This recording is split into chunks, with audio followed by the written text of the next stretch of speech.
Western prayer researchers today identify 4 modalities of prayer. They say when we pray in the West, we use one or some combination of these 4 modes of prayer. The first is an informal prayer that's called a colloquial prayer. I had a friend of mine that lived in the Bay Area in San Francisco that would say this informal prayer coming home from work every Friday on the interstate. Dear God, if you let me get to the Conoco station before my tank runs out of gas, I'll never let my tank get this low again. And that is an informal prayer to God. The second mode of prayer is what is called a petitionary prayer, where we petition the powers to be. We petition the angels, or we petition God. Amen. Dear God, I claim the right to heal and be healed now in all past, present, future manifestations. That would be a petitionary kind of prayer. The third mode of prayer is a ritualistic prayer. Now I lay me down to sleep. God is great. God is good.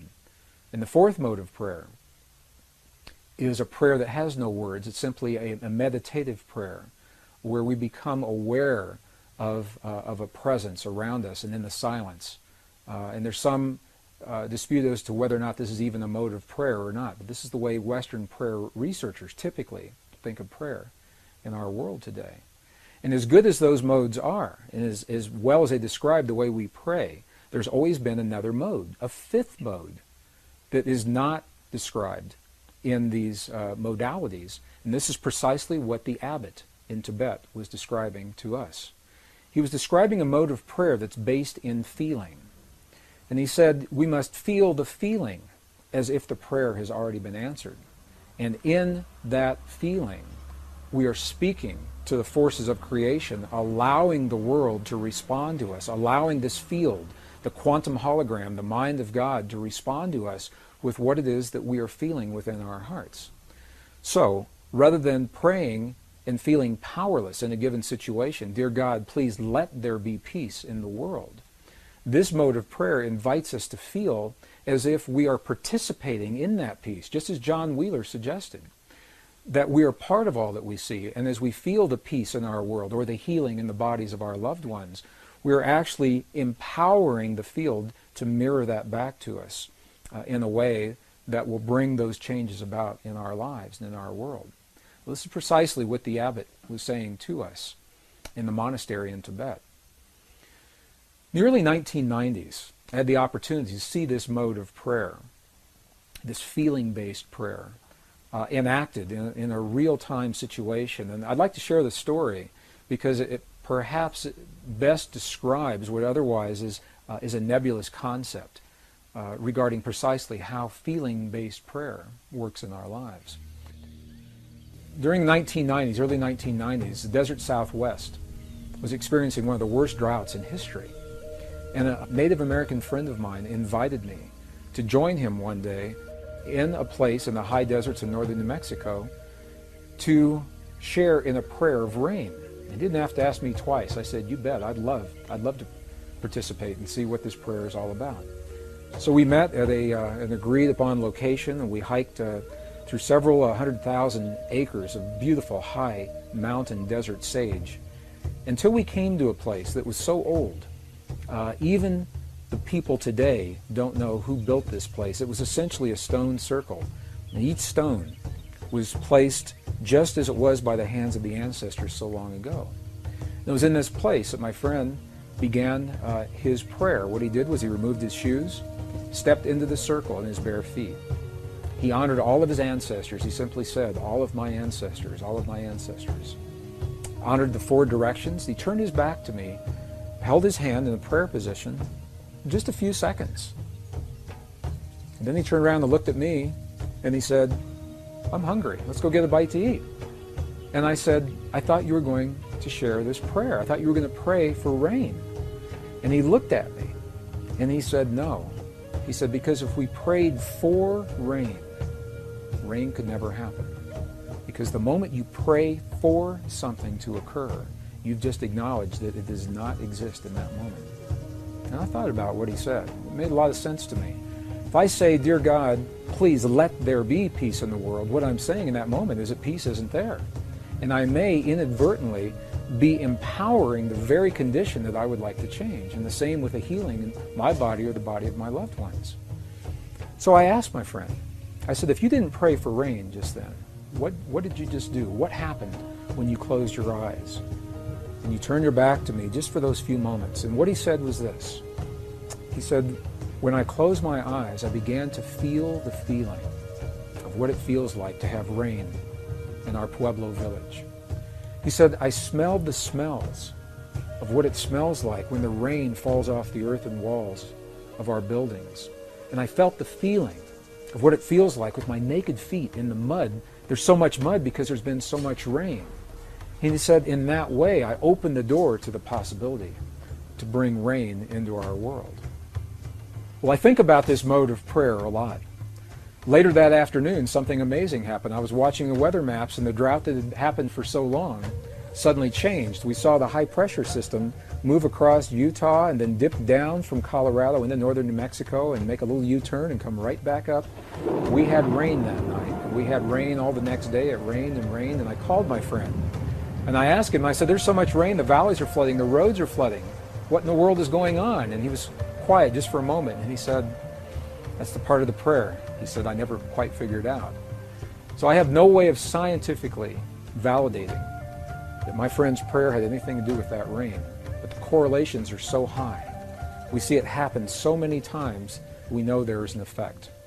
1972, 24 United States cities were used to conduct an experiment where people were trained to feel the feeling of peace in a very specific manner, and they were strategically placed in these cities. Each city had populations over 10,000 people. And these were documented in some of the very well-known TM studies that were done back in the early 70s. And what happened was, during the time that the people were feeling the feelings of peace, in the community around them, beyond the buildings where they were having their experience, the communities experienced statistically measurable reductions in crime.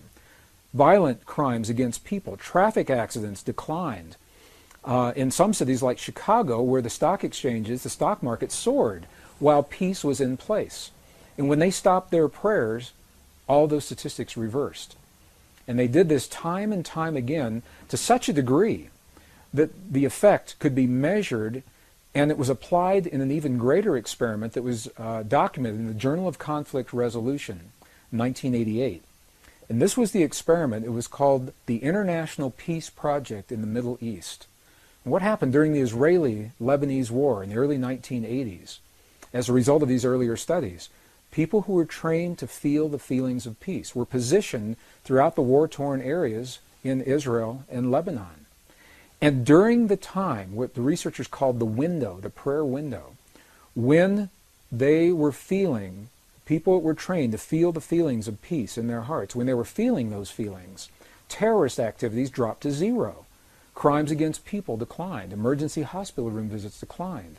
And they tried doing these experiments different times of day, different days of the week, to make sure it wasn't an effect of weeks or weekends or holidays, or different times of the month to make sure it wasn't an effect of lunar cycles affecting people.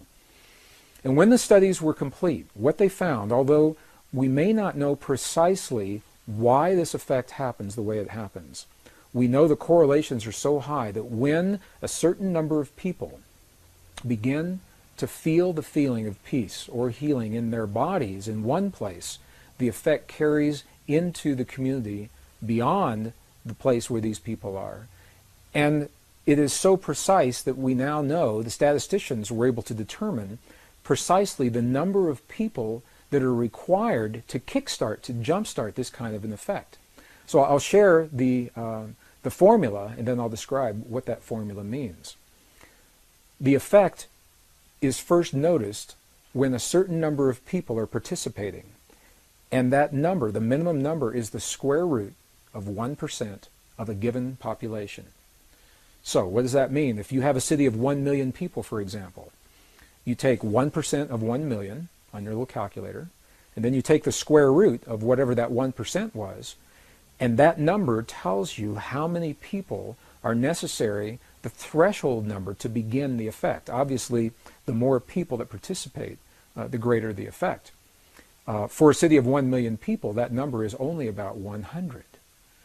In a world of 6 billion people, the square root of 1% of the given population is only about 8,000 people. 8,000 people, according to these studies, are the number of people, that's all that's required, to feel the feelings of peace in their hearts in a given moment in time, simultaneously, to kickstart, to jumpstart that consciousness linked through the field, as we know the field exists today, before that peace is felt in the world around us.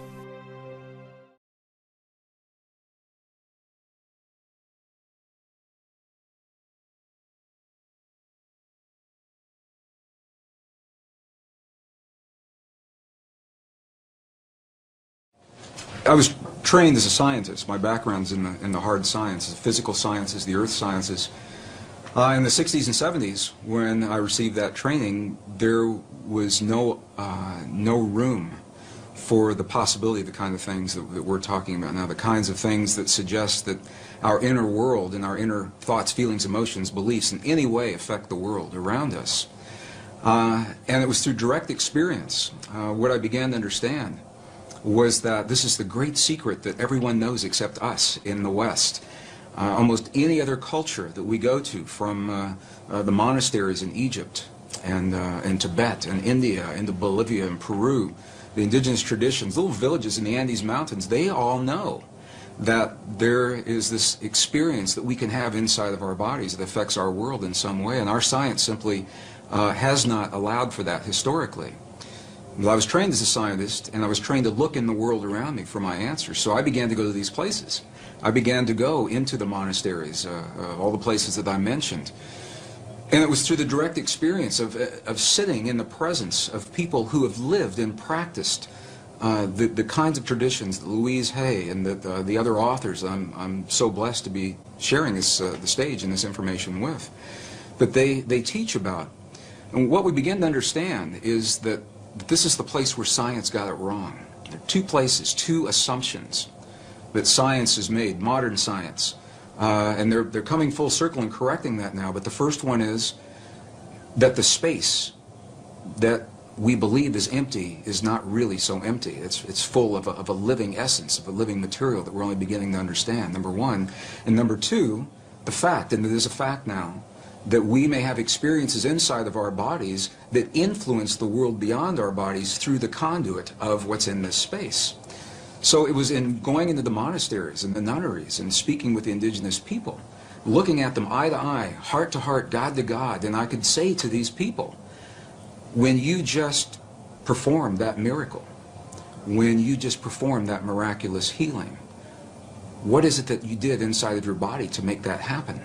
And if I didn't understand what they told me, I'd ask them again and again and again through the translators until I understood that they were creating an experience, producing an effect inside of their bodies that my science never told me was possible or existed. And that was the path that led me. I just want to emphasize, science is good. And I believe our science is good and served us well. It simply is incomplete. And so it was that path that allowed me to flesh out the missing pieces that we're only beginning to understand today, marrying the best science of our time with the wisdom, 5,000 years of wisdom of our past, into a greater understanding. And that understanding brings us right back to the question. That's a long answer to a short question. But it brings us back to where we're only now beginning to understand that there is something that we can do in our lives that influence not only the physical body, ours and those of other people around us, but literally influence the physical reality of our world, and that changes everything. It changes everything that we in the West believe about ourselves.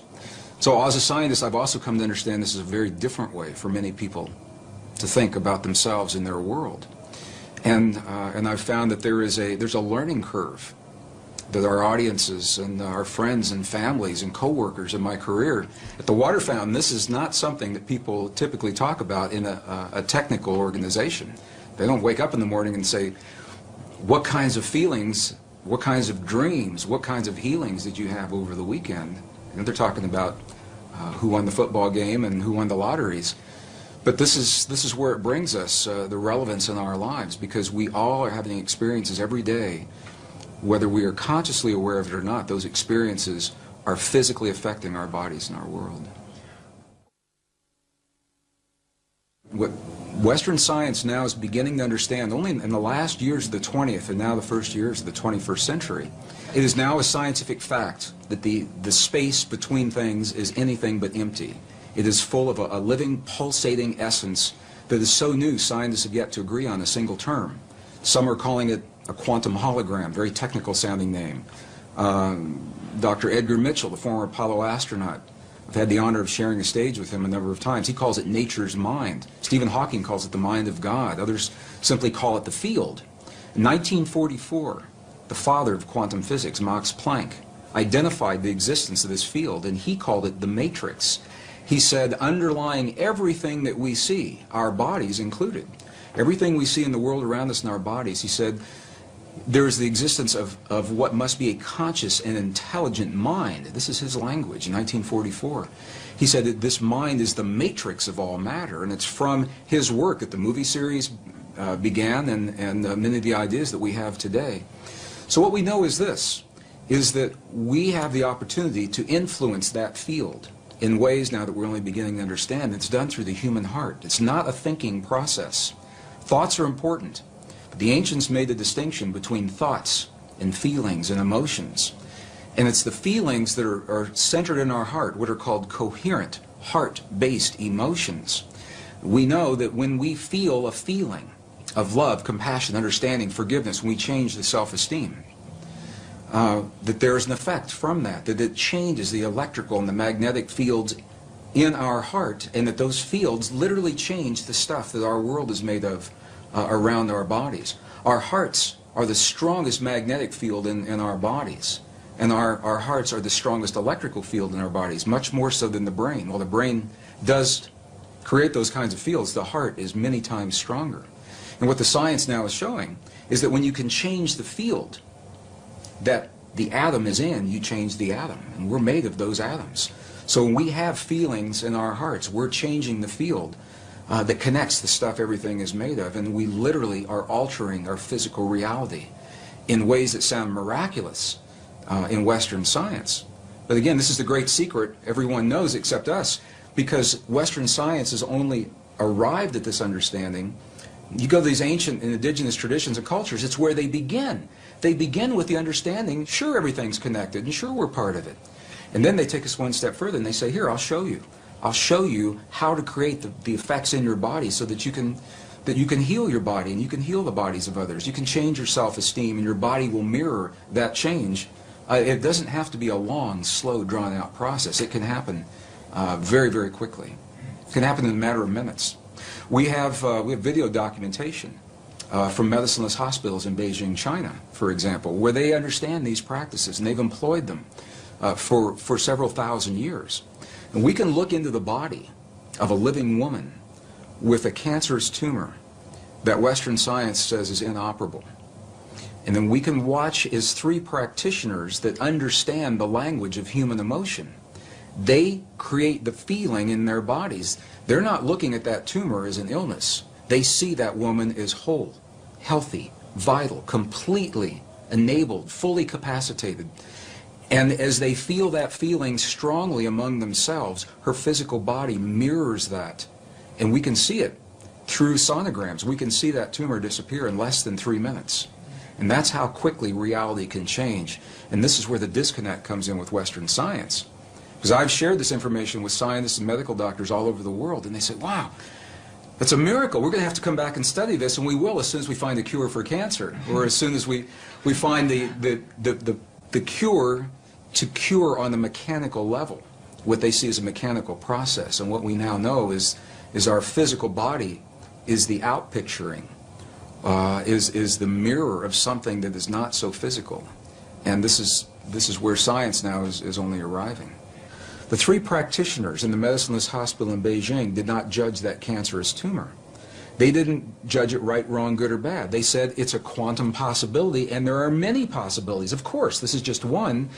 They said, now we're going to choose another one. But this is subtle and very, very different way of looking at things, because they acknowledge what is and invite a new possibility rather than having a charge on what is there and feeling that somehow we have to manipulate or cut out, in the case of a tumor, or change, hammer the physical reality into submission. What they're doing is acknowledging that moment, that example, and they're changing it on the level of what we would call the quantum blueprint. They're feeling the feeling as if another possibility has occurred, and in doing so, allowing that possibility to replace the one that exists without judging the one that exists. I was an aerospace engineer in Denver, Colorado during the last years of the Cold War, the 1980s, and it was when the famous brown cloud was inundating Denver, and we couldn't all drive on the same days. We had to carpool on different days. And one day I went to an engineer friend's house to do my carpool for that week, and I got there a little early. And I'd never been to his house before, and I said, can I use your bathroom? And I went in there, and he had little Post-it notes of affirmations all over the bathroom, and it said, my perfect mate is manifesting for me now. My perfect mate is manifesting for me now. We got in his car, and he had little Post-it notes all over the dashboard and the rearview mirror. My perfect mate is manifesting for me now. And, of course, I knew what his office looked like, and it was the same way. He had them all over the walls and the CRT. I said, does this affirmation work for you? He said, nah. He said, it never does. And I said, why do you think that is? And he said, well, look at me. Who'd want to be with somebody like me? I'm just an engineer, you know. He had a very low self-esteem about himself. And I began to think about the way that he was applying those affirmations, and other people have applied them very successfully. And what I found the difference was, for him, it was a thought process that never went beyond what was happening in his mind, in his own picturing, his own self-esteem. And the thought is important. The ancients are very clear about this in the Sanskrit text. They tell us that the thought is the image of the quantum possibility. So in other words, in the realm of all possibilities, everything already exists. My friend's perfect relationship and the worst one he'll ever have. The lightest of the light, the darkest of the dark. Our greatest healing and our greatest suffering, they're already there. And what they invite us to do in these ancient traditions is to reach into those possibilities with our mind. This is the power of the mind. In isolate, we lock in one of those possibilities. So now we have taken it and identified it. However, to bring it into this world, to breathe life into that possibility, is the power of human emotion, our love for that possibility, or our fear of that possibility. Either one will work. To bring that quantum possibility into the particle reality of our everyday lives. We don't have to know that. It sounds very technical. We just have a feeling. But this is the science of, appears to be the science of how these things are working. So this is why our self-esteem is so important. When we feel, when my engineer friend felt that, why would anybody want to be with me, is what he said to me. The affirmation for him was an empty affirmation. It was a thought that had no energy to invite it into this world. And an example of just the opposite of that is I know of other people who have simply made a list of all of the attributes of a perfect partner in life, because this is what many people, I'm using as an example. It works in healing, it works in peace, but we're talking about relationships. They make a list of all those attributes, and then they come from the place that relationship is already happening. What is their life like? How is their life different now that perfect partner is there? How is their evening different? How do they spend their time differently? How do they feel when they wake up in the morning and share their lives with someone? And it's those feelings that they live throughout the day. It's not something you sit down and do for a minute and then you get up and walk away. Rather, it's something that we become. We live our lives as if these experiences have already happened, and in that way we invite them into our lives, and they happen frighteningly quickly for some people. It's amazing. I know people that haven't finished their list, and they go out for lunch or a cup of coffee while they're making the list, and the person that just brought them their lunch is the person that's on that list, and they fall in love and they're married 20 years later. I know people that's happened to. So it's about clarity. It's about specificity. It's about being personal. Being very clear that these are personal desires. Scientifically, it appears that this field, the divine matrix, it is a mirror and a bridge between our inner and our outer worlds. And it can only give us what we give it to work with. And the interesting thing is that we have been conditioned to feel the feelings of the things that we don't want in life and that we're afraid of. We wake up in the morning and we see the 6 o'clock news and all the things to be afraid of, and then we go through our day saying, oh, I hope I'm not going to see that today, or I hope it's not around the corner. And my question, so fascinating me, where do we learn to feel the things that we don't want rather than things that we choose to have? And how would our lives be different if we could cut through all of the static and simply choose in our lives what we would like each moment of each day, or our relationships, or our abundance, or our careers, or the peace in our families to look like? What would our lives look like if we could do that? And there's very good scientific evidence showing precisely what our lives would look like, because we would very quickly experience everything that we've created. As a scientist, one of the first things I had to understand, and again, my training, I was trained in the hard sciences, and there was no allowance for any inner experience to have an effect on our outer world to begin with. Number two, I was raised in a relatively conservative community in the Midwest. I was born in Missouri, Kansas City, Missouri. Excuse me, in that part of the world, when you talk about emotions, they kind of get lumped into this nebulous experience. You know, thoughts, feelings, emotions are all the same thing. We really don't talk about them much. And by the way, as a male, we don't want to see much of yours. So that was my upbringing. So I began to understand when we go into the other cultures, and I'm referring again and again to this wisdom. We had this wisdom in Western cultures, and it was lost in the 4th century. About 1700 years ago, it was edited right out of our most cherished spiritual and religious traditions, the biblical edits of the 4th century. It was not edited from the other cultures that we have visited, and that's the value of going into these cultures. And they identify 3 separate yet related experiences that we all have in our bodies, and they literally call them thought, feeling, and emotion. And here's the difference. The thinking, they identify with the 3 upper energy centers of the body. The Sanskrit traditions have a 7 energy center or 7 chakra system that they work with. And they say the upper 3 are related to what we call thought or logic processes. So when we think about something, we picture it in our mind, that perfect relationship or peace between nations. But we can only invite it into our lives when we breathe the power of emotion into that thought. The emotion comes from the lower 3 of those creative centers in our bodies. So when we breathe the power of emotion into our thought, we imbue that thought with life. And those 2 energies meet in the one center that is not accounted for yet in our model. It's in our heart, or what scientists call the 7-layer liquid crystal oscillator in the center of our chest. But we'll just call it our heart, because that's what it does. Our heart is creating electrical and magnetic waves that are influencing the world around us based on what we think and the emotion that we breathe into those thoughts to create the feeling. So now we've just defined feeling. Feeling, by definition, from the Sanskrit tradition, is the union of thought and emotion, creates the feeling. Now what makes this really interesting is that those traditions say we are capable of only 2 primary emotions: love and whatever we feel the opposite of love is. And when you get really deep into the teachings, there are 2 aspects of the same thing. But what they say is when we have our thought, we are either breathing the love of that thought or our fear of that thought to create the feeling, and the feeling then becomes sadness or joy or compassion or anger. Those are not emotions, those are feelings. Now for some people they say, well, you know, you're nitpicking. What difference could it make? And these are the subtle differences between these ancient ways of viewing this inner technology. It's literally a technology, because we can have the same thought or the same affirmation and imbue it with a different emotion and have completely different feelings and create a different outcome.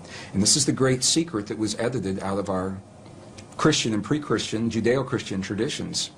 When 45 books were removed in the 4th century, 20 were taken out completely. Another 25 were condensed and rearranged. And we know this because we found the information now in the Dead Sea Scrolls, the Nag Hammadi Library, the Coptic, the Gnostic texts. So we know what those texts would have said if we had had them. But the interesting thing is, without those texts, we tend to rely upon the written word, the validation to feel that power in our bodies. I think everyone senses or suspects that there's an untapped potential in the human body. I've been on every continent of the earth, and I've asked every audience I've ever been in, do you feel that that's there? And they say, yes, we feel there's something there, but we just can't quite get it. Why is that? So we have a feeling that there's more to us, but we rely on a written validation in a 5,000-year-old text or a scientific study to tell us that it's true. And this is, I think, the value of going into those texts, as we get to see the words that literally say, in the Gospel of Thomas, the lost Gospel of Thomas, it literally says, when these two become one, when thought and emotion become one, then you'll say to the mountain, move, and the mountain will move. And I used to think that that was a metaphor. And I now have seen enough to know that moving a cancerous tumor inside the body of a living woman, that's moving a mountain to me. And it's all done from marrying thought and emotion together. In 1998, I had my first journey into the highlands of central China and Tibet. And it was during that time we were given a personal audience with an abbot, who was an elderly leader of a particular sect in the monastery. And this abbot passed just a couple of years ago, so I'm glad that we spoke with him when we did. And it was this man, I asked the question that I asked every monk, every nun, I asked the shaman in Peru and Bolivia, but I had the clearest response from this man. And I asked him a question. I said, when we see your prayers on the outside, and we see you in the chanting hall for 12, 16, 18 hours a day, and we see the bells and the bowls and the mudras and the mantras and the gongs and the chimes and the incense, when we see your prayers on the outside, I said, what are you doing on the inside? And this was the man that looked at me. He said, you've never seen our prayers, because a prayer cannot be seen. He said, what you see are the things we do to create the feeling in our body, and the feeling is the prayer. And then he turned the question on me, and he said, how do you do this in your culture? Through a translator. And I began to think about this and realize that when we lost the words in our most cherished spiritual traditions that tell us that feeling is a language that speaks to our bodies in this world, and we lost the words that validated that, we began to think that the words themselves were the prayers, and if we say, or the affirmations, and if we say those words the right number of times, the right time of day or the right time of year, that we've said our prayer or our affirmation, and then if it doesn't work, we get frustrated and we say, well, my prayer didn't work, or my affirmation's not working for me, because we lost the link with feeling and emotion. When I was in the monasteries in Tibet, and the abbot had passed, a new abbot took his place, who was already in his mid-80s. He's the new young abbot. He's already in his mid-80s. And I asked him a question, this was in 2005, we just went back. And I asked him a question, and I said, what is the force in your tradition, in your belief system? What is the force that connects the universe? What's the force that holds everything together? And through the translator, he answered me with one word. And I thought I heard it incorrectly. And I said, would you do that again? And he came back and he answered me with one word, and he said, compassion. And I said, well, wait a minute. I said, is compassion a force that holds everything together, or is it a feeling that we experience in our bodies? And he said, yes. And that was very powerful for me to understand that, because it says that we have the ability to feel in our bodies the stuff that holds this universe together. And we're really not so different from those quantum particles in the stars beyond us, or in the tumor that's in front of us, in the suffering of our loved ones, or in the peace between the nations. It's all part of the same thing. The challenge is to make it more than an intellectual exercise. How do we know we're part of all that is? One of the ways that helped me come to that realization, there was an experiment that was done in 1997 in Geneva, Switzerland. Made world headlines. 3,500 reporters from the science journals were there. They documented this experiment, and it didn't make the cover of Time magazine or USA Today, although I think it should have. And what the experiment showed, the bottom line, was that when you take the stuff our world is made of, a particle of matter, one particle, and even if you split that particle and send each portion to different locations, which is what this experiment did, They split one particle of matter and sent one particle 7 miles this direction, the other 7 miles that direction. They were 14 miles apart. And even though they were separated physically, they were still connected energetically. So that when one particle had an experience, they would disturb one particle, the other one acted like it was having the experience. Sometimes the other one would act like it was having the experience before the scientist even disturbed the first particle. And it's mind-boggling. They said, well, how can this be? But what this tells us is that once matter is physically joined, even when it becomes separate, the energy is still there that's connecting it. And this is why it's important to me, because if we go back far enough in time, all the particles of matter of this entire universe that are expanding were all meshed together in a single particle about the size of a green pea, is what scientists tell us today. It's what the computer models suggest. That if you could go into the universe today and take all the particles of matter and take out all the space in between and bring it together and compress it into a size of a single green pea, it means that you and me and every one of our listeners, we were all once part of that same particle that creates this whole universe today. And even though those particles are now separate and expanding, and the studies show that they are, energetically we're all still linked.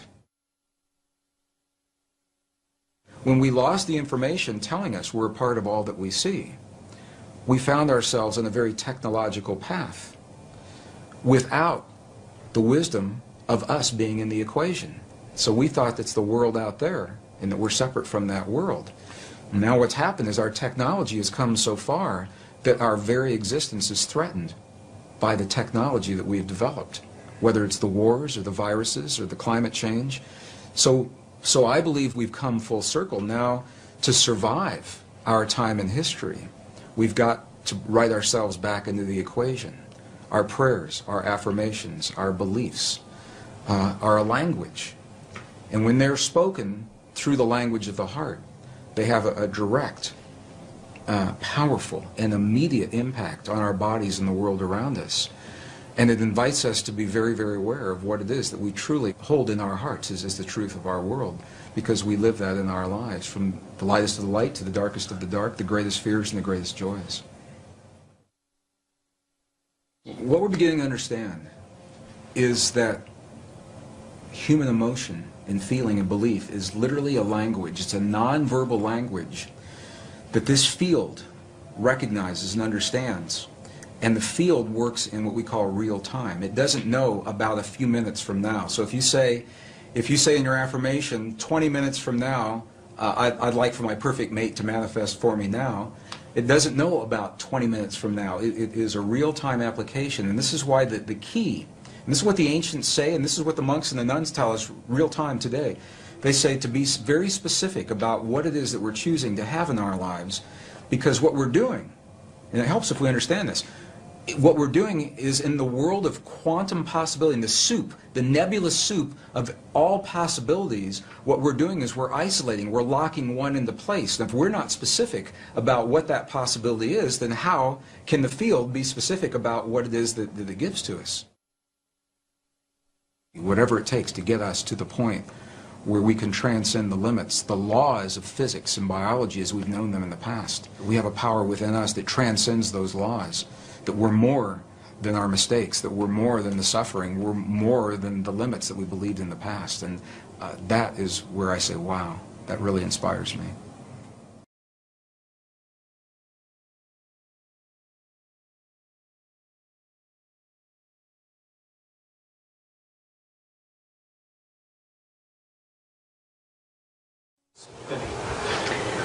Louise, hey film, hey interview, take one.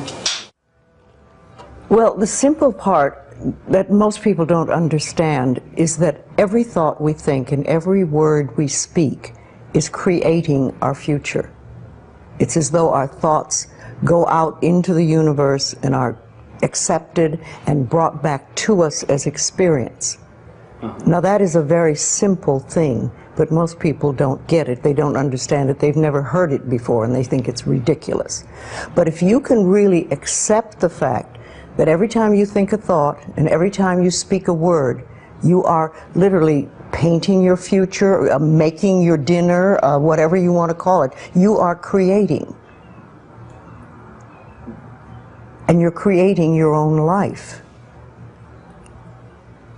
And this is simple, but it's not easy to accept. But once you accept it, then you can start deliberately creating what you want in your life. And you begin to be aware of what you don't want in your life and how you are contributing to it. Now, I think this has been around forever, but for some reason in the last 20 years, the universe has wanted this to go out among all the people, or all the people that are ready for it. See, most of us just think, and we don't pay any attention to what we're thinking. We're just doing it. But that's something you need to train yourself to do, to begin to train yourself to be aware of what you're thinking. And one of the ways to do that is to periodically say to yourself, what am I thinking? Would I like this thought to create my life? Would I like to have the experience that this thought could bring to me? Now, it takes a while to do that, but even if we could begin on the smallest level to be aware of our thinking, we can start to make changes. To begin with, you start by doing what we call doing affirmations, and that is making positive statements about your life that are positive, and you do them deliberately. You might do them in the morning, you might do them at noon, you might do them at night, you might do them, twice a day or whatever. But you do this and you let this become a habit, and as you start to do them, things will begin to change, maybe on a very small level. I call it getting the green lights in the parking places. I mean, they're not huge things in your life, but it can be very nice when you get 3 green lights in a row and you're in a hurry. Doing an affirmation is either writing it down, writing it on the wall or the mirror, or using just saying it. What I like people to do is to stand in front of a mirror and do their affirmations. Because there's something very powerful about looking in your own eyes and accepting yourself, or noticing that you reject yourself when you're saying something positive about yourself. So that would be a very beginning way to start. Say in the morning, you get up in the morning, you go to the mirror, and this is a big one and it's hard for lots of people. But you look in the mirror and I say, I love you. I really, really love you. And to begin with, that can be so hard for people because they think of all the things that they think are wrong with them. But if you can start your day saying that, it's very powerful. Remember, I'd like to think the universe is listening to everything you say and everything you think and saying, okay, you can get that. So then it starts to bring you in and bring things into you. And I know this sounds far-fetched, but it's amazing how it works. If you do a good general positive statement for yourself, the universe will figure out how to manifest that, how to bring that about in your life. So things could happen that you wouldn't expect at all, but they will happen. If you think of doing your positive affirmations is like planting a seed in the ground. It's not necessarily true at the moment, but it is something you want to have be true. So you put the seed in, and you plant a seed and you expect it to grow. Or you maybe plant 3 seeds just in case. You expect them to grow. And you don't wait 2 days and then dig in the earth and say, what's happening, what's happening? You expect that thing to grow because you know there's a law and a process. And the seed will grow if it is in the right soil and it has the right amount of moisture. Making it really a habit and doing it every day, doing something every morning when you wake up, that's a really good time. And another good time is when you go to sleep at night. And gratitude works a lot. Just being grateful for everything. I always say the universe loves gratitude. The more you're grateful for what the good is in your life, the more good you get to be grateful about. Mm-hmm. And it's like, if somebody gives you a present or gives me a present and I say, oh my God, I hate that color and it doesn't fit, and that person will never give me another present. Mm-hmm. But if you say, oh, it's wonderful and thank you, I really adore it, it's great, that person is probably going to want to buy you a present every time they see something they think you would like. And it's like that with the universe. The universe loves gratitude.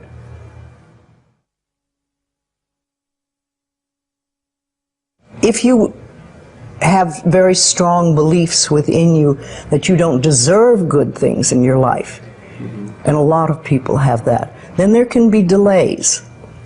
And sometimes people say, well, affirmations don't work. I've done them.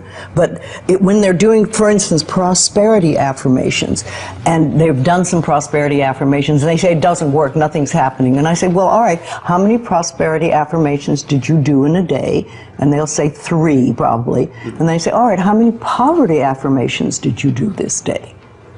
And that could be 300, depending on where you're coming from and what is running through your mind. See, I have this, one of my thoughts about life is that only good lies before me. And I have been saying this for many years. So it doesn't really matter to me what happens in life, because I know it's going to be good. Well, there are lots of things you can do to help you become more conscious of what is going on. And because so many of our belief systems really are unconscious or subconscious, we're not aware of them. They're just things that were bred into us as we were children, is to take a little time to figure out what they are. And I always say a really good exercise is to take a big sheet of paper and write on top of it, say, what I think about men. And then another one, what I think about women, what do I think about money, what do I think about any subject you can think of. And just write all the things that come out of your thoughts. And whether they sound good or not, just write them down. And any one subject, if you just write them all down and then look at them and see how many are positive and how many are negative.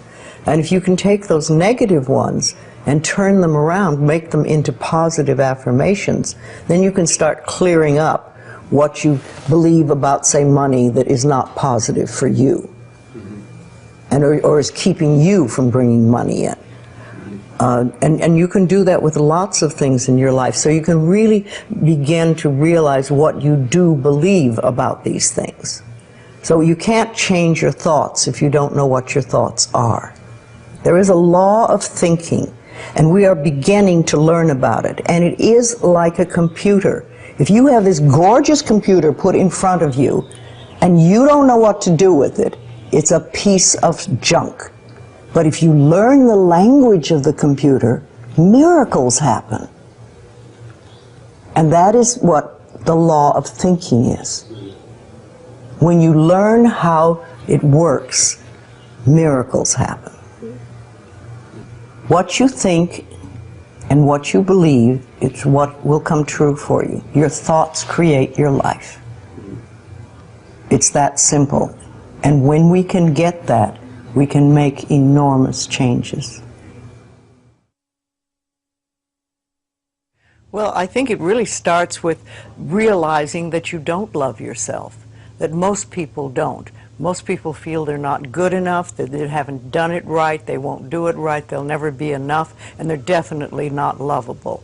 And when we come from that space, it's very hard to create things for ourselves that are really good. So in the early days when I worked with people, I used to fix this problem and fix that problem, and you'd have this, a health thing, and we'd work on that and we'd work on this. And one day I discovered, much to my amazement, that if I would help people learn to love themselves, to really accept themselves as they are, we didn't have to work on problems, because it was almost like a miracle. Everything seemed to fall away. It's a hard one for people because we grow up believing that we're not good enough and nothing is right.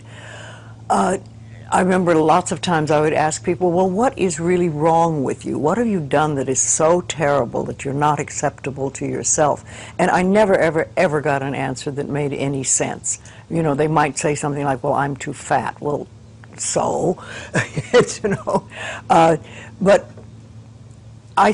when you talk about loving yourself, a lot of people think that that's vanity. But it isn't really. It has nothing to do with that. That is narcissistic. But to really care for you and to acknowledge that you are an important being. It's almost like in the Bible they would say, you recognize that you are a child of God, that therefore you are perfect. But even if you're not a biblical person, if you can recognize that you are a being that has self-worth, if you can really recognize your own worth, then you start to treat yourself differently. And I think that's what's so very important about loving yourself, is you stop beating yourself up, you stop making yourself wrong, you stop talking about how awful you are, and you stop saying things like, I'm really stupid and stuff, and you start to treat yourself with a certain amount of respect. And this makes an enormous difference, because what you give out in life is what comes back to you. So if you're giving out a feeling of, I'm okay, I'm good enough as I am, and I am acceptable, and I love life, and I love me, and you start having gratitude for yourself and for life, then life treats you differently, because you are having a different vibration that you're giving out and getting back. And that's when things really start to flow. Now, a lot of people don't realize it, but you have to practice. You just have to start it. And that's why I try to get people to do a lot of mirror work. If you look in the mirror, just simple things like looking in the mirror in your own eyes and say, I love you. I really, really love you. And it helps if you use your name, Louise, I love you. I really love you. It gets to that little child inside that has been rejected for so long, and it breaks open sort of a dam or a door or whatever you want to call it, and it's like little miracles start to happen. Lots of little good things happen, and the universe loves grateful people. The more grateful you are, the more you get to be grateful about. It's that simple. Life is really very simple. We make it enormously complicated, but it doesn't have to be. Everybody's on a journey from the time we're born till the time we leave. But when we go on a spiritual journey, it seems to be more conscious, and we begin to make conscious choices about life instead of just going on and getting up in the morning and doing our stuff and then going to bed. We begin to make conscious choices of our thoughts and our actions and even the foods we eat and things like that. And it's putting your foot on the pathway one step at a time.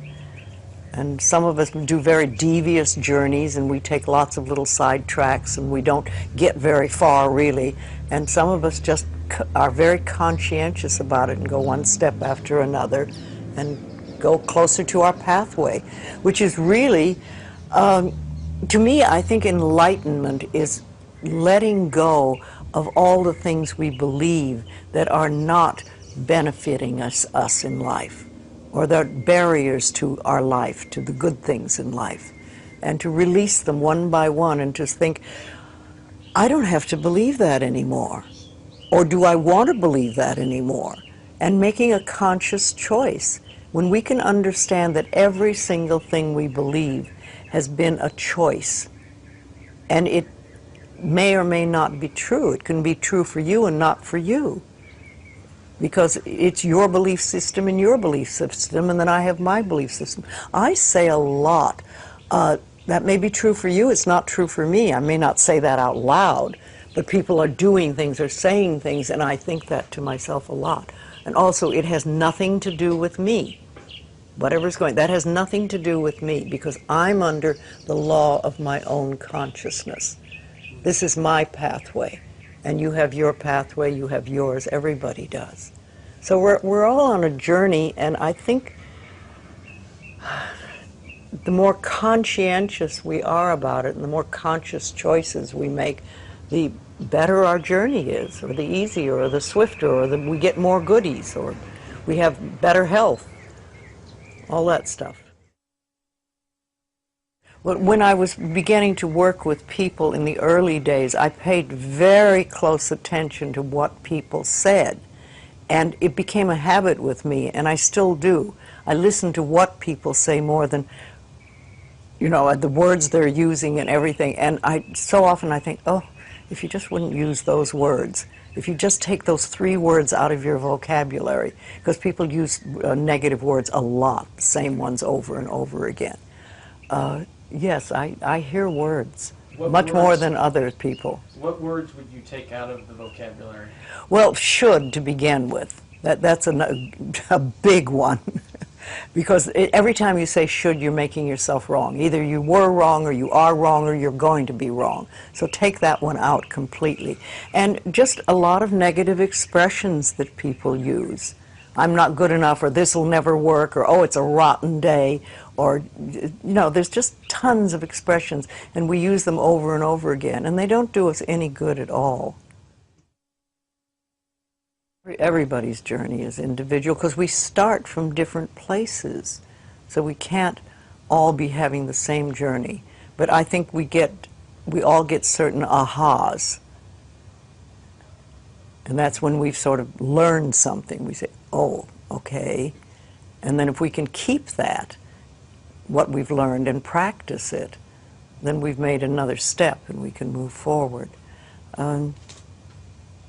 Yes, it's a lifetime journey, and we never stop learning. I'm 80 and I'm still learning. Though the lessons are easier now than they used to be. I like to think of it when we start, we have all these boulders in front of us on our pathway, and we start to get the boulders out of the way, and you finally get to the point where it's gravel. And gravel you can handle, you know. And you can sweep gravel, and you can do things. So, and then occasionally there's an old boulder. Rolls back into your path. You think, oh, I thought I had that one, but not completely. And you know, also I think that when we learn lessons, we think, oh, I've learned that one, it'll never happen again, I've done that, that's it. Well, how do you know you've done it unless it comes by once more, and see how you react? Have you really learned it? Is it really nothing for you? Have you gone beyond that? Or are you going to go right back into the same old reaction? See, we're never wrong. That's what we need to learn that. We're always doing the best we can with the understanding and awareness and knowledge we have at that moment. I have a very firm belief that only good lies before me. And with that belief, it doesn't matter what comes, because it'll be only good. And I want it to be new and different and exciting and stuff. No, I'm in my 80s now, and new things are happening. So let it roll. Louise Hay film, Dyer interview, take 1. It seems to me that I have always known this. And that I came into this world knowing that you become what you think about, whether you want it or not. I was really very blessed. I lived in an orphanage until I was 10, in a series of foster homes with my older brother, but he was sick quite a bit. He was very anemic, and I used to have to help him as a young boy. He was 16 months older than I was, and this was when I was 4, 5, 6, and 7, and so on. And I can remember I lived out in Mount Clemens, Michigan, at 231 Town Hall Road with a lady. Her name was Mrs. Scarf, and she had a lot of children would come and go from there. And I was in a foster home because the circumstances at that time were such that my father had walked out on his family, and I was born in a depression, and there was no welfare and things like that in those days, so it was like people just helped each other out. And my mother was working as a candy girl in Detroit, on the east side of Detroit, earning $17 a week, and she just didn't have the money and wasn't able to provide for her children. So we lived out at this one particular place, and I can remember whenever a new child would come to the house, they would always say, "Go find Wayne." And I would be out in the back. They had orchards there, and this was no hardship. This was no difficult thing for me. This was a great blessing, I think, in my life. Those earliest days. And I can remember a girl named Martha came, and they were dropping her off for basically the same reasons that we were dropped off there. And they said, go find Wayne. And I came and I started talking to Martha, and she was crying, and she was all upset, and she was sad, and I was trying to convince her that she didn't have to be sad, that this was, and I remember saying to her, this is a great place, there's no parents here. You know, you can do pretty much anything that you want. I mean, you've got a lot of freedom, and we're going to have a great time. And I can remember being in school, at the public school. It was a numbered school. They didn't even name them in that day. It was PS number 127, and I remember the teachers, one time we were out on the playground and all the kids were all upset, and I said, what's wrong? And they said, well, the teacher said this is the worst class that she ever had, and she was so all upset, and she was angry, and she was hurt, and I said, well, why would you allow her opinions to have anything to, if this is her hardest day, then her life is just easy, and I can remember talking to other people about, all you have to do is change the way you think. And it goes from being a miserable experience or a tough experience or a hard experience to one that you can do anything that you want with. And when my mother got our family all back together again when I was nine, almost 10 years old. And I can remember her telling me what it was like when I was just a baby, when I was just like an infant, that I was the one child that could make everybody else laugh. At times when everybody else would. She said we were waiting for a bus one time when we were just real babies before I went into the orphanage, and she said a car came by, and it was in Detroit, and there was all this slush, and we all went flying down. Everybody had dirt on them and dirty snow, and we were laying in the ground, and everybody was crying. And she said you were and upset and mad because our clothes were wet and so on. And she said you just stood up and said, this is great, isn't this wonderful? Look, we don't have to do this, and we don't, just turning it into something positive. It's like, so the ability to be able to do that was something, I can't remember a time in my life when I didn't know that if I really went to work on how I thought, that things just didn't have to be bad. I was the richest kid in the orphanage. I've talked about that many times in my lectures, that a snowstorm was a time we had two snow shovels at the home, and one of them had the edges all curled up from hitting the curbs, and you couldn't make any money with that one. So the other one, when it would snow, I would go downstairs and I would take the good snow shovel and I would put it under my bed, and I'd sleep with it right with me in the bed so that nobody else would get it. And I would get up before everybody else got up, and I would go out and I would just shovel everybody else's snow, shovel their walk. And then later on, and I'd just go knock on the door and just tell them that I shoveled their walk. And some would say thank you, and some would give me a dime, which doesn't sound like much, but that's about $3,000 in today's money. And when I found out that soda pop bottles, for example, were worth 2 cents each, that if you took them back, you could get 2 cents back. That was just like one of the great awarenesses and awakenings of my life, because I would follow people around who were drinking a Coca-Cola and say, you almost done with that? They said, well, no, I'm not going. Well, just whenever you're ready. I just followed them and then we'll walk until, and we had a coal bin where we lived because it was coal furnaces, and we filled that coal bin with soda pop bottles, and I would take it back. It was just always easy to change, and all the other kids would be not having any money and complaining about not being able to have abundance or be able to have some level of being able to buy themselves like just a little donut or a Pepsi-Cola or something. They couldn't figure it out, and it always seemed so easy to me that all you had to do was just look around and see the opportunities in anything, and it had nothing to do with whether there are opportunities there. There always are opportunities. I'm 67 years old. I have never, ever been unemployed, or even can't even deal with the concept of unemployment. It isn't that I've had no job. I've always had more jobs than and it isn't because I've been through all good economic times. There've been some pretty sour economic times over the last 50 years or so. I just have never known how to think any other way than if you change the way you think about things, you can create whatever it is you want for yourself in your life. It's just a simple knowing. I mean, I've made a living talking about it. I've written lots of books about it and so on, but I have always lived it and practiced it, and I still do today. was Thomas Troward. I don't know. He did some lectures on mental science way back in the 1907, 1908. He was from Scotland.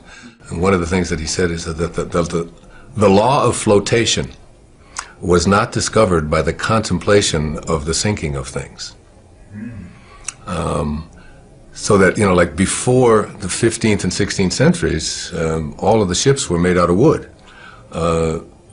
Not because iron wasn't available and steel wasn't available, but because there was a belief that wood floated. So therefore you had to make ships out of things that floated. That's literally how and then someone came along and said that it has absolutely nothing to do with what things are made out of. It has to do with the amount of water that is being dispersed. That's what determines whether something will float or not. And I think about that all the time, because it's in the contemplation of what you desire that you create what it is that you want to have for yourself. It's in your willingness to contemplate it, and nothing more, according to Troward and mental science. So that I think about the Wright brothers, 100 or so years ago. It's like, and I said the law of flying was not discovered by the contemplation of the staying on the ground of things. So that these were two people.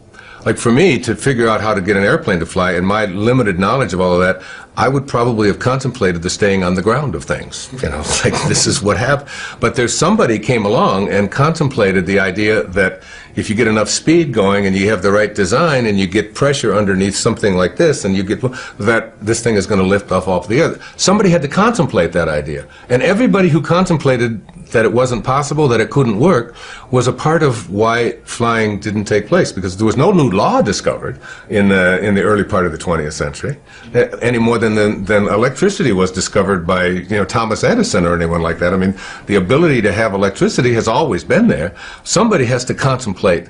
So it's like in your own personal life, your willingness to contemplate yourself as a person who is capable of attracting into your life what you want, having the kind of relationships that you want, being able to have abundance where scarcity always exists. All you have to do is begin the process by being willing to contemplate the presence of that in your life. And I've always been a person that I can remember throughout my life as someone who could contemplate myself being able to do things that most people couldn't. And I can give you a good example. When my mother got us all back together, and we were living in Detroit, on the east side of Detroit, and we got a new television set. It was a black and white. It was a screen about this big. It was an Admiral, and we had it in our home, and it was like, oh my God, black and white television. You remember Uncle Milty and all and so on. And there was a guy that was on TV. His name was Steve Allen, and he was on The Tonight Show. And I was 11, 12, 13 years old. I was born in 1940, so I was 51 or 52, and I used to stay up every night and watch The Tonight Show. Even though I had to go to school the next day, there was just something about that show, and all of the characters and smock and all the things that Steve Allen would do on it. And I would come down when I would be talking the next day, and I would be telling my mother and my two brothers that when I do The Tonight Show, this is what I would say. I wouldn't have said what Louis and I say, the way reacted, how he reacted to that. I would have said this, and I used to do this, and my brothers and my mother would say, "That's just Wayne. He's just nutty. He thinks he's on the Tonight Show. He thinks he's going to do the Tonight Show." And I would go up into my room at on this little tiny house that we lived in, a little 2-bedroom house that 5 of us lived in because my mother remarried, and I would see myself doing the Tonight Show. I would just practice it, and Steve Allen became someone that I was really enamored of. Well, fast forward, I don't know, 30 years or whatever, and I've written a book, Your Erroneous Zones, and the Tonight Show calls, and they ask me if I would like to come on and do it. So I do my first stint on the Tonight Show. I did the show like 37 times over a period of 3 or 4 years with all these different hosts, but Johnny Carson was on, and the first guest on the very first show when I did the show was Steve Allen. And it was like something clicked in me that I had contemplated that as a child. I had always had a knowing, and I can remember sitting there talking to Johnny about this thing that, and Steve Allen was sitting there right next to me, and we were talking about that kind of thing. So that by putting my attention on something, it wasn't some deliberate thing that I was doing, when I was 11 or 12 years old that was designating that I was going to be a person who was going to be appearing on talk shows 30 years from now. It was just an awareness a willingness to contemplate to contemplate myself in that kind of a place. And I think the power of contemplation is the thing that most people haven't harnessed yet. And when we do, when you harness it in your life, there's absolutely no limit to what you can attract into your life. If you absolutely stay focused on what it is that you know you're going to manifest and attract, you're not going to do it in your time. You know, Jackson Browne sings a song, he says, and creation reveals its secrets by and by. I mean, you can't push the river, you can't, it's all done in divine time, but it will show, it will show. It will manifest, it will attract itself. And I'm never surprised any longer about anything that I put my thoughts on, that I can attract it into my life. I just absolutely know that law of attraction and that it absolutely works. And I have absolutely no doubt about it. And I feel as if, like, before I even came into this world, when I was in the world of spirit, that I had a conversation with God. And it was God saying to me, like, what would you like to do in this lifetime? And I said, well, I'd really like to spend a lifetime teaching self-reliance. Because that's truly all I've ever done since the time I was just a little boy, through all my life. I mean, I could just go through all of the things that I've done. It's been always about teaching self-reliance. And God said, it's like, you're sure you want to spend a whole lifetime teaching self-reliance? I said, yeah, that's what I want to do. And he said, well, we better get your little ass into an orphanage then. You know?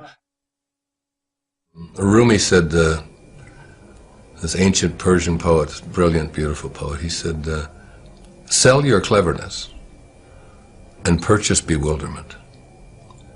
It feels like bewilderment. It feels like awe. It feels like, even as I think about it now, I can feel myself tearing up behind my eyes, because only I know what is going on behind my eyeballs. It feels like so glorious and so sweet and so trusting, so knowing. You know, there's just this powerful knowing that you're not alone. There's this, you know, that it's like there's a safety, there's a sense of that you're not alone. I had this great experience years ago. There's a friend of mine, he's on KTAR radio station in Phoenix. His name's Pat McMahon, Irish Catholic guy. And Mother Teresa is to be his guest, right, on the same day that I'm his guest. So we're in the studio, you know, and Mother Teresa comes in. Now she's about 4'10", maybe weighs 80 pounds. And she's there to talk about a homeless shelter that she slept in the night before, to tell the people of Phoenix about this homeless shelter. And I'm there to talk about a book that I don't know which one it was. It was 10, 15 years ago. So Pat asks, tells Mother Teresa, is there anything that I can do for you? And you can imagine the bewilderment and the awe that this is an Irish Catholic guy from, you know, living in Phoenix, and Mother Teresa, a saint, is coming there, and you know, he's just bewildered. He's beyond bewildered. He just doesn't know what to do with himself. He's just so honored. And he says, "Is there anything I can do for you? Is there anything I can do?" And she said, "No." She said, I just came here to talk about the homeless shelter. He said, but Mother Teresa, he said, we have a 50,000 watt clear channel station that goes in every direction. You know, it's like he's got his ego involved. Like we can help you to raise a lot of money for your work and your mission in Calcutta. And she said, no, I'm not interested in raising money or your radio station getting a. She said, I just want to talk about the homeless shelter. That's all. And he's exasperated. And finally, he's down on his knees, really. And finally, she says, "Stand up." She said, "You seem so serious." She said, "There is one thing that you can do." And he just stood up and he said, "Well, what is it? I'd do anything." She said, "Well, tomorrow morning," she said, "get up at 4 a.m. And she said, and go out onto the streets of Phoenix and find someone who's living there, who believes that he's alone, and convince him that he's not. That's what you can do."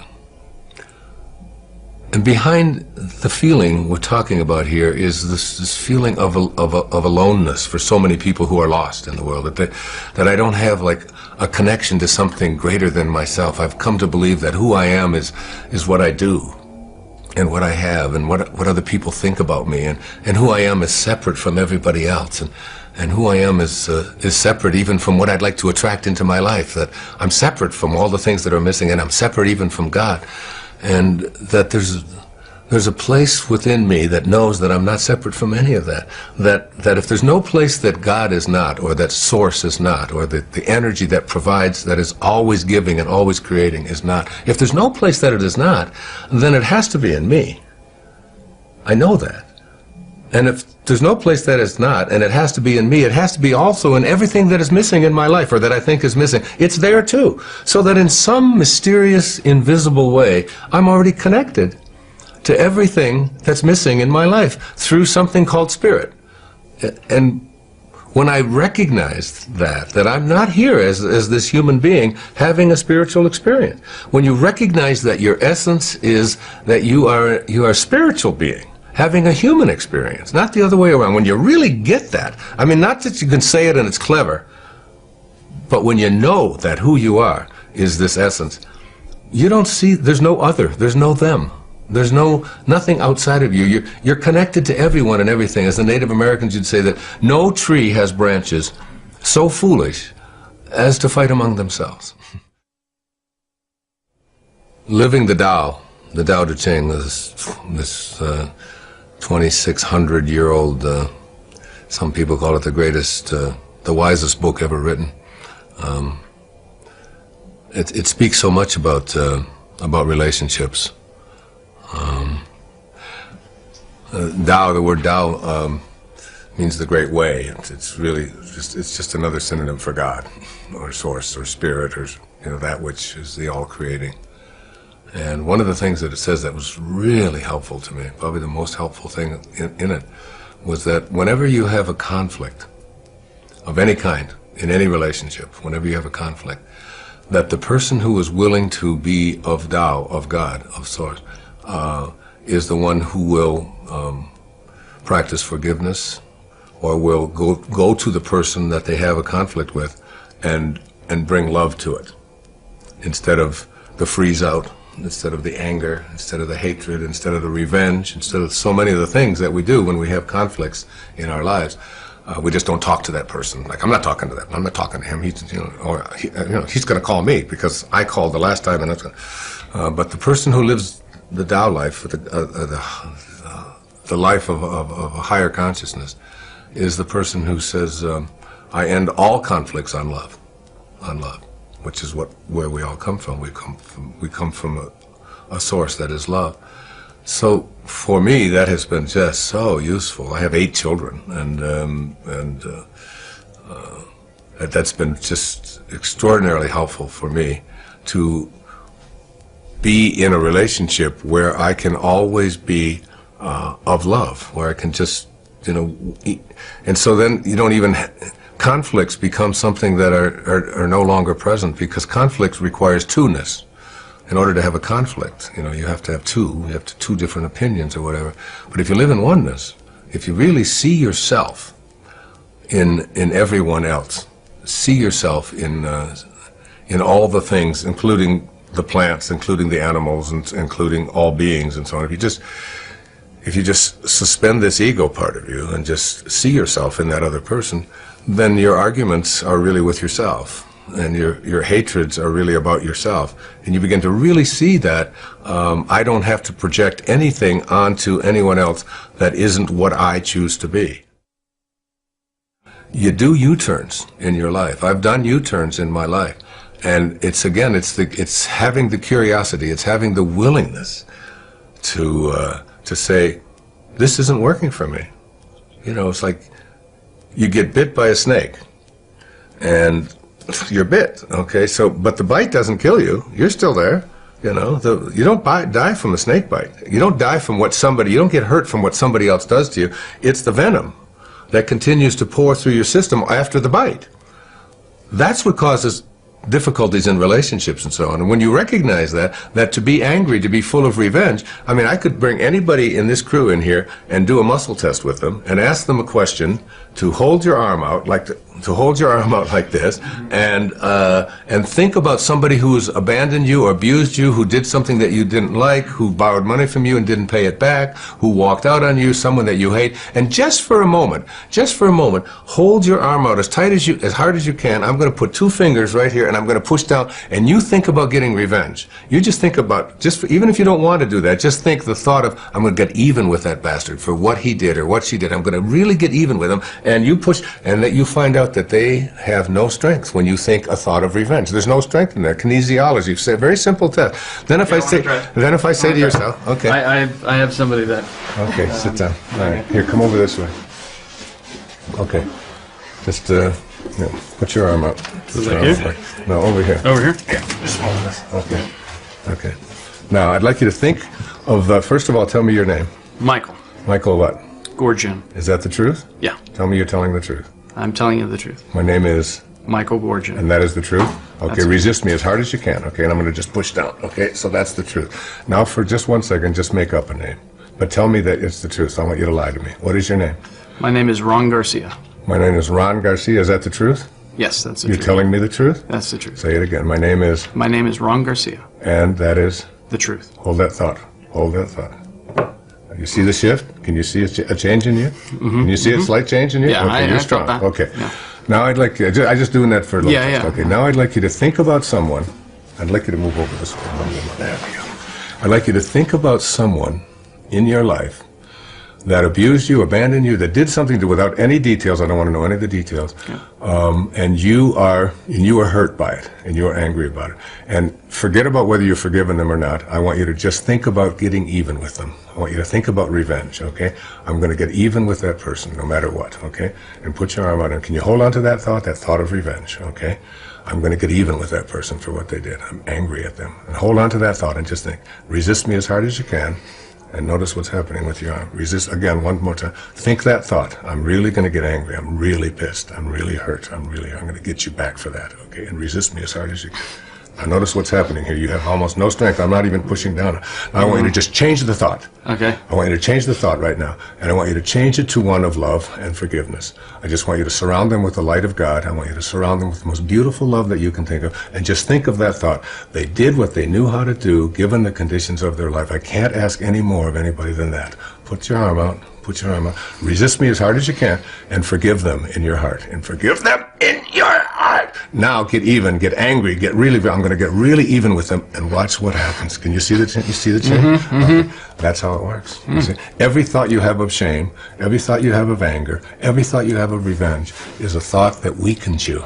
Every muscle in your body. It's even in your eye. Well, I think, even I've, like I couldn't look at you when my attention I could goes see the shift. somewhere. Your heart is a muscle, isn't it? How many times do we say to our children, you should be ashamed of yourself? Think of, here, watch, put your arm up. Resist me as hard as you can. Think of a moment in your life when you felt great love. The greatest love you ever felt in your life. Just think of that moment. And I don't want to know anything about it, just think about who it was, okay? Can you think of a moment like that? Great love. Michael is just loved, okay? And look, I can't nudge you, right? I'm pushing really hard. Now think of a moment when you felt shame. You just did something and you're just ashamed of it, whatever it was, okay? You think of something like that? Okay. Resist me as hard as you can. You're thinking shame, and just watch what happens to your arm. Look. No matter how hard you try, you have no strength, do you? You have no strength, okay? Now think love. Think love. Just think of that moment and shift. You see the change? Now think shame. I'm trying hard. Yeah. Think shame. Just think of shame. You're ashamed. You're really ashamed. Whatever you did, you're really ashamed. You really screwed up, okay? Resist me, sir. Look, you have no strength. Look, you can't. You know where I learned it? I learned it from my dentist. What? My dentist. I had crowns put into my teeth, and he would get me out of the chair. I said, who's this crazy man? You know, he'd get me out of the chair. He was adjusting the occlusion. He'd say, bite down, and then he'd go, and if I'd go weak, he'd say, it's not right yet. And he'd put me back in the chair, he'd adjust it a little more, and he said, now it's perfect. And it always was. It always was. Wow. This is the power. Who's your dentist? It's like, what we just demonstrated here is the power of the thoughts that we have. What a thought of shame, a thought of anger, a thought of revenge, what it does to the muscles of our body. The muscles of our, it's like, the reason I ask you to tell me a lie, you know, is because I wanted to test your body, because your body wasn't made by your parents. We like to think that our bodies were made by our parents. That's because you look a certain way and all of that. But if we take the tiny little drop of protoplasm that created you, and we try to find out its origin, and we take it all the way back to subatomic particles and reduce it, we find out when we put it in a particle accelerator and rev it up at 250,000 miles an hour and collide it, and we open it up, there's nothing there. That you came from the invisible, you came from source. It's the spirit that gives life. So that once you understand that this body of yours is a creation not of human beings, but it's a creation of God. It's a creation of source. It's a creation, it came from nowhere, and an invisible source, and manifested into the world of the physical. And so it only reacts to truth, because it was created by truth. So once you lie, this is an ultimate lie detector test. That's why I always say we could have saved $93 million with President Clinton. It's like, come on. Did you have sex or didn't you? Let's get over this, But now you're using an instrument not of human beings. All of our bodies are divine creations, and they only react to truth with strength. The truth that when you go weak, you're going against your Tao nature. Your true nature is not revenge. Your true nature is not hatred. You came from love, and you have to stay in that state. And once you learn that, once you get that, like having that demonstrated could change your life. Just that moment can change forever. People ask me, what is your biggest confusion about humanity? It's like man's inhumanity to man. This recognition that we are something beyond ego, and we don't, we have a divided world, a world that believes that, if you're male, you're different than if you're female. If you're Muslim, you're different than if you're Christian. If you're born on one side of the river, then you're different than the person who wasn't. And we've taken on all of these ego beliefs. And my real strong thing about it is that I think that my generation, when I was in my 20s and so on, we were the generation that had to end a war. We had to end a war. I took my doctoral orals on the 4th of May, 1970. The announcement came on the radio, on the television, at around 4 in the afternoon, that the government had put live bullets into their rifles, and they fired on students who were protesting the war at Kent State. And 4 of them were killed. You can imagine what I felt, because I was really working very hard to try to end that war, when I had to go in and defend my dissertation, which seemed so trivial. When I considered what our government was now doing, we were going to put and all these students were doing was protesting a horrific war where people were dying in huge numbers. I think the new generation, this generation, it's their job isn't to end a war. It's to end war. It's to end the concept of war. And the concept of war comes out of this ego identification of who we are, and a belief that I am what I have, and I am what I do, and I am what others think of me, and I am separate from everyone, separate from God, separate from what's missing, this idea of separation and so on. And we will inch by inch move towards a place where people will begin to recognize their connection to each other rather than their separation, or we'll have to just start all over. We'll have to start it over. As Einstein said, if the next war that is fought, he said, after this one will be fought with with sticks again. We'll have to start all over again. We'll have to start all over. And it's really about slaying this ego, this massive ego thing. You can see it in our foreign policy. You can see it in the way that we treat it. You can see it on television. You can see it in all of the ads that you see for having to take pills for everything. And that's what I feel my work is about. What my life is about now is ending the concept of hatred and separation.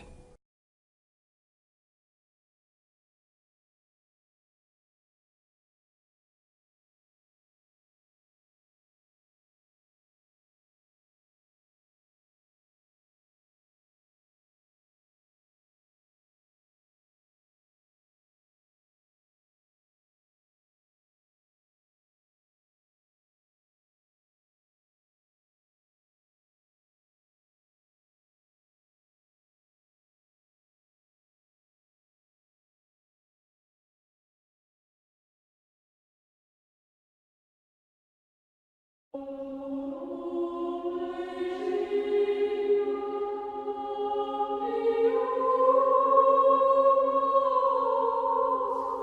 prayer researchers today identify 4 modalities of prayer.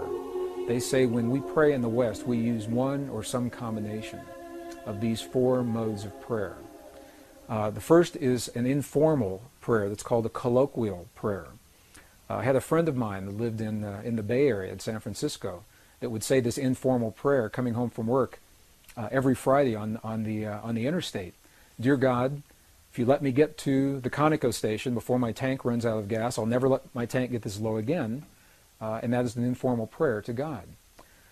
The second mode of prayer is what is called a petitionary prayer, where we petition the powers to be. We petition the angels, or we petition God. Amen. Dear God, I claim the right to heal and be healed now in all past, present, future manifestations. That would be a petitionary kind of prayer. The third mode of prayer is a ritualistic prayer. Now I lay me down to sleep. God is great. God is good. And the fourth mode of prayer is a prayer that has no words. It's simply a meditative prayer where we become aware. What happened when you closed your eyes and you turned your back to me just for those few moments? And what he said was this. He said, when I closed my eyes, I began to feel the feeling of what it feels like to have rain in our Pueblo village. He said, I smelled the smells of what it smells like when the rain falls off the earthen walls of our buildings. And I felt the feeling of what it feels like with my naked feet in the mud. There's so much mud because there's been so much rain. And he said, in that way, I opened the door to the possibility to bring rain into our world. Well, I think about this mode of prayer a lot. Later that afternoon, something amazing happened. I was watching the weather maps, and the drought that had happened for so long suddenly changed. We saw the high-pressure system move across Utah and then dip down from Colorado into northern New Mexico and make a little U-turn and come right back up. We had rain that night. We had rain all the next day. It rained and rained, and I called my friend. And I asked him, I said, there's so much rain, the valleys are flooding, the roads are flooding. What in the world is going on? And he was quiet just for a moment, and he said, that's the part of the prayer. He said, I never quite figured out. So I have no way of scientifically validating that my friend's prayer had anything to do with that rain.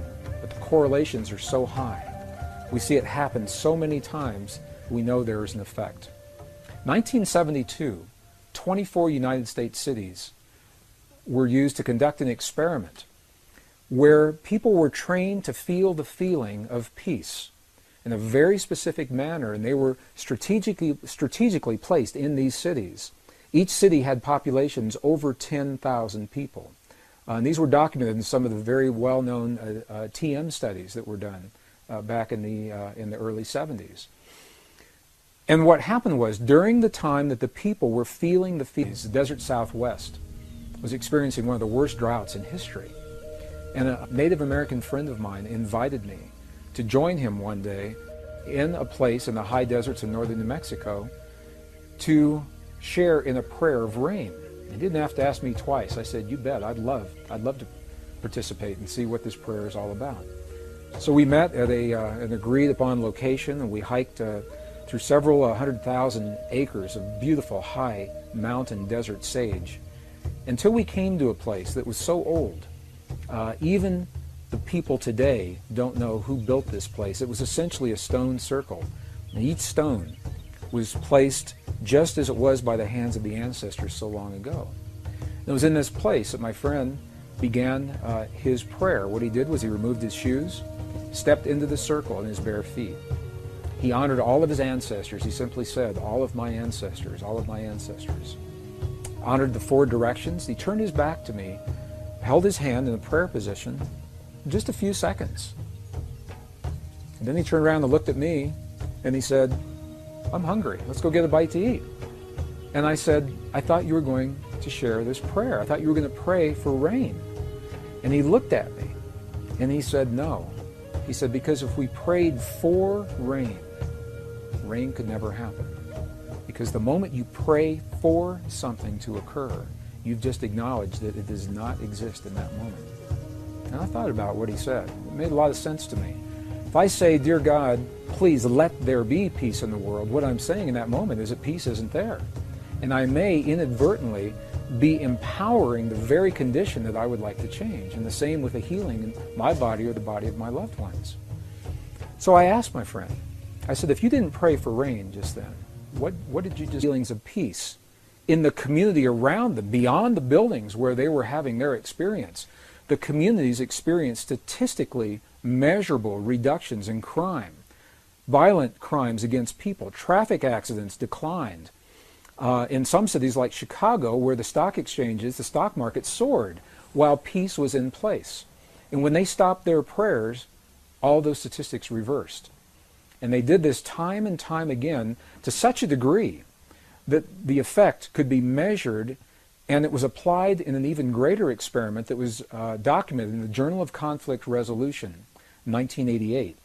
And this was the experiment. It was called the International Peace Project in the Middle East. And what happened during the Israeli-Lebanese War in the early 1980s, as a result of these earlier studies? People who were trained to feel the feelings of peace were positioned throughout the war-torn areas in Israel and Lebanon.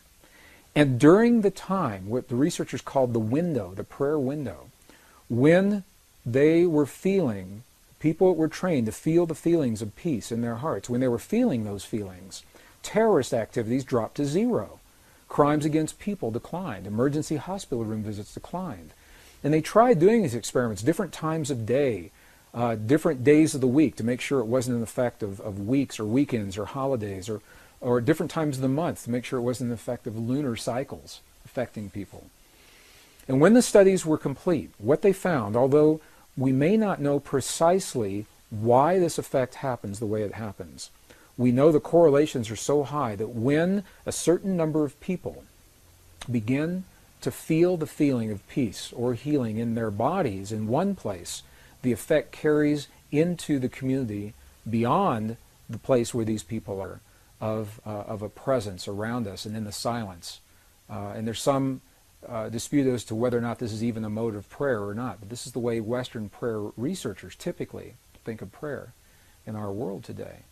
And as good as those modes are, and as well as they describe the way we pray, there's always been another mode, a fifth mode, that is not described in these modalities. And this is precisely what the abbot in Tibet was describing to us.